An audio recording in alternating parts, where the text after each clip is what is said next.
pemerintah sendiri telah memperbarui platform kita dalam aksesi OECD ini. Indonesia membuat platform digital yang disebut INA OECD untuk wadah koordinasi dan kolaborasi digital bagi Indonesia.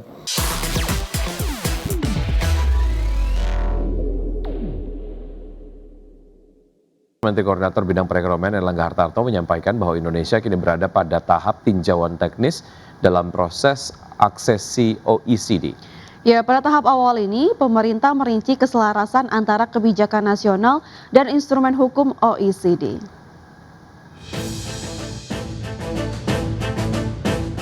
Proses aksesi keanggotaan penuh OECD telah memasuki tahap peninjauan teknis. Menteri Koordinator Bidang Perekonomian Erlangga Hartarto menjelaskan bahwa dalam kunjungan Sekjen OECD, fokus utama peninjauan saat ini berada pada sektor perdagangan dan ekonomi digital, mengingat kompleksitas serta peran strategis keduanya dalam memperkuat ketahanan ekonomi nasional.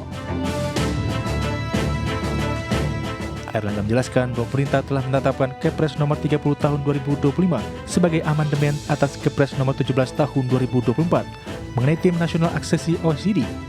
Penyesuaian ini dilakukan agar struktur tim selaras dengan Kabinet Merah Putih. Selain itu, pemerintah juga memperbarui platform INA OECD sebagai sarana koordinasi dan kolaborasi digital dalam mempercepat proses aksesi. Aksesi OECD juga menjadi bagian dari RPJPN 2025-2045 dan RPJMN 2025-2029 melalui program Astacita Diplomasi dan Diplomasi Ekonomi. Kemudian pemerintah sendiri telah memperbarui platform kita dalam aksesi OECD ini. Indonesia membuat platform digital yang disebut INA OECD untuk wadah koordinasi dan kolaborasi digital bagi Indonesia. Jadi Indonesia seperti yang selalu disampaikan oleh Ibu Menpan, Ibu Rini, kita sudah menggunakan digital platform untuk mengaksesi OECD ini.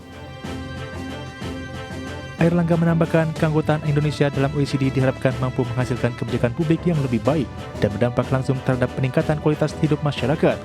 Proses aksesi sendiri menuntut koordinasi erat antar tim aksesi nasional, sekretariat OECD, dan negara-negara anggota lainnya. Dari Jakarta, Raharjo Patmo, Tim Liputan ID Action.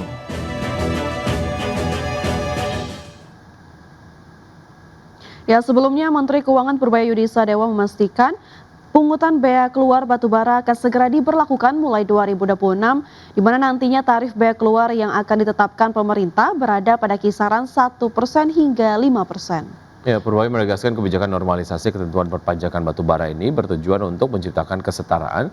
Pasalnya selama ini terjadi ketidakadilan fiskal, di mana kelompok usaha batubara yang meraup keuntungan besar justru menikmati fasilitas yang membebani APBN, salah satunya adalah fasilitas restitusi. Purbaya menekankan dengan kebijakan pungutan bea keluar batubara, pemerintah bisa menambah penerimaan sebesar 20 triliun rupiah setiap tahunnya. Selain pengenaan bea keluar bagi komoditas batubara, Kementerian Keuangan juga akan mengenakan bea keluar untuk ekspor beberapa jenis komoditas emas. Hal itu tertuang dalam Peraturan Menteri Keuangan Nomor 80 Tahun 2025 tentang penetapan barang ekspor berupa emas yang dikenakan bea keluar dan tarif bea keluar. Kenapa sih ada bea keluar? Apa hubungannya daya saing? Jadi pada waktu Undang-Undang Cipta Kerja di 2020 diterapkan, jadi mengubah status batubara dari non barang kena pajak menjadi barang kena pajak.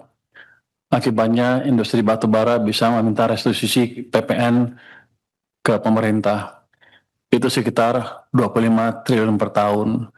Kalau hitung dengan kosnya segala macam, walaupun mereka ada kosnya digelembungin segala macam, net income kita dari industri batubara bukannya positif, malah dengan pajak segala macam jadi negatif. Jadi undang-undang itu seperti pemerintah memberikan subsidi ke industri yang sudah untungnya banyak. Ya, selain pungutan bea keluar batubara, pemerintah juga akan memberlakukan tarif bea keluar untuk komoditas ekspor yang akan diberlakukan mulai tahun 2026.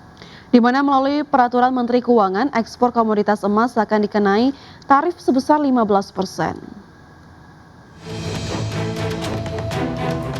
Ekspor komoditas emas resmi dikenakan tarif bea keluar.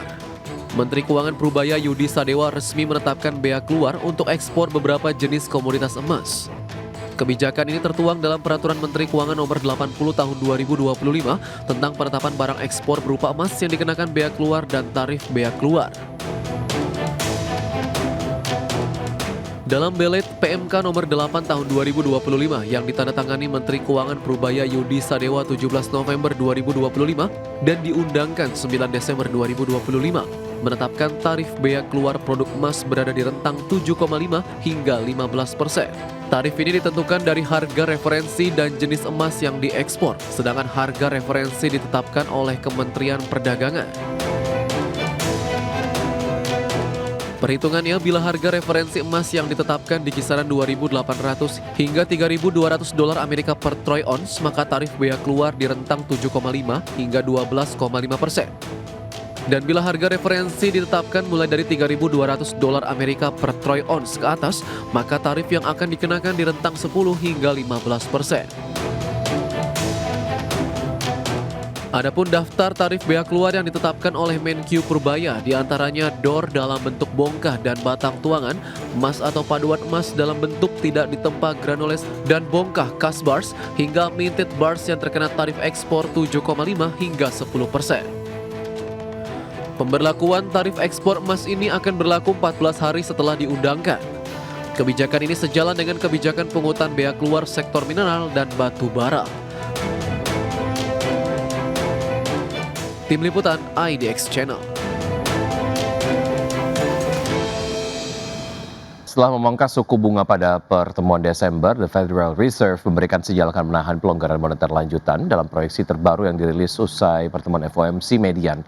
Pembuat kebijakan hanya memperkirakan satu kali pemangkasan suku bunga sebesar 25 basis poin pada tahun 2026. The Federal Reserve memberi sinyal akan menahan pelonggaran lanjutan sembari menunggu kepastian arah inflasi dan pasar tenaga kerja Amerika Serikat setelah memangkas suku bunga acuan 25 basis poin pada pertemuan Desember 2025.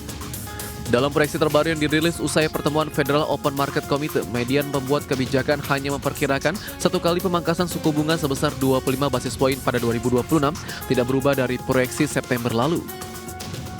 Sementara itu, inflasi diproyeksikan melandai ke sekitar 2,4% pada akhir 2026, seiring pertumbuhan ekonomi diprediksi menguat di atas tren menjadi 2,3%, sedangkan tingkat pengangguran bertahan moderat di kisaran 4,4%. Bahasa yang digunakan tersebut sebelumnya kerap menjadi sinyal jeda kebijakan moneter, berlawanan dengan ekspektasi pasar yang masih memproyeksikan 2 kali pemangkasan suku bunga pada tahun depan.